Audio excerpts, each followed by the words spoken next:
Passion on Purpose. Matthew 5 and 6. Now we're talking about blessed are they who hunger and thirst after righteousness, for they shall be filled. The story is told in American history about a wagon train that travels from Missouri on their way to California. And as they're going on their way to California, they attempt to make a shortcut, take a shortcut, go a different, or rather go through a way that has only previously been done on horseback. And they attempt to take this cross known as the Hastings Cutoff on their way to California. And what we find out after time is that this journey that they attempted to take using the wagons caused them to be stuck in the Sierra Madres for almost 3 months.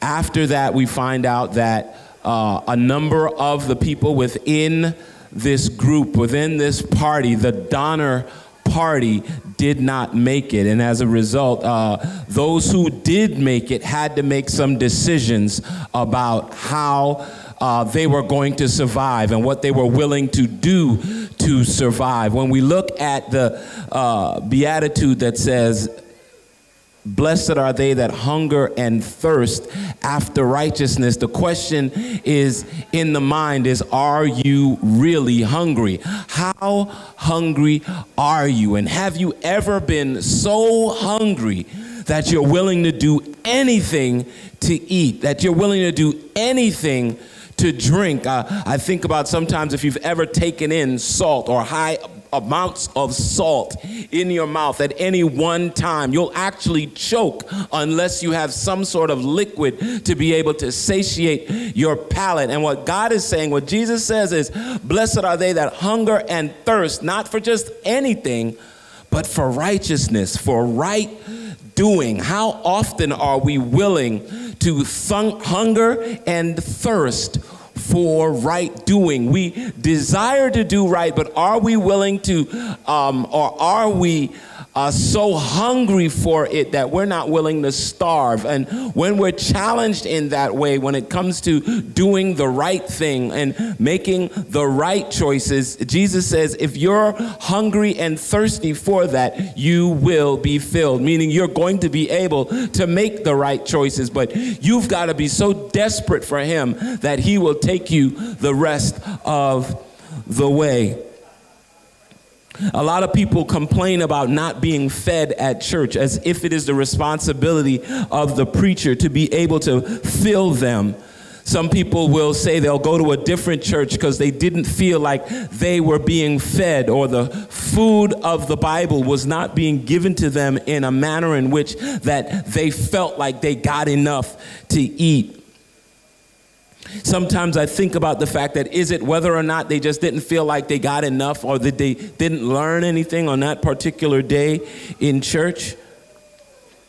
I've also heard people say that I don't like going or doing things a particular way, or doing things or using one version of the Bible. And many times I compare that to my own kids will come into the house and say that they're hungry, open the fridge, look in, but then close the fridge and walk away.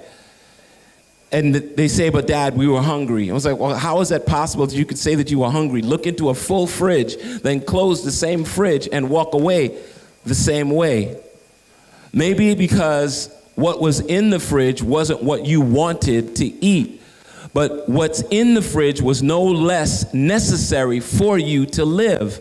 There's so many of us that are looking straightway in the face of what God is preparing for us, and we walk away because we would rather have junk food or things that are not necessarily nutritious for us, but it tastes good in the moment.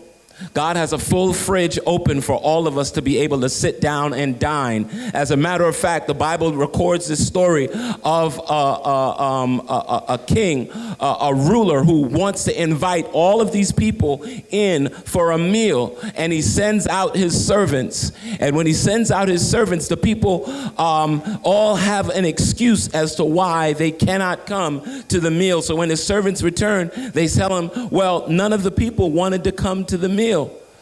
And so then this ruler gets upset and he says, you know what? You go out and you get anybody. You get anybody you can. Let them all come in. And as a matter of fact, when they're coming in, I've got clothes for them to change into so that they can come in and that they can eat with me.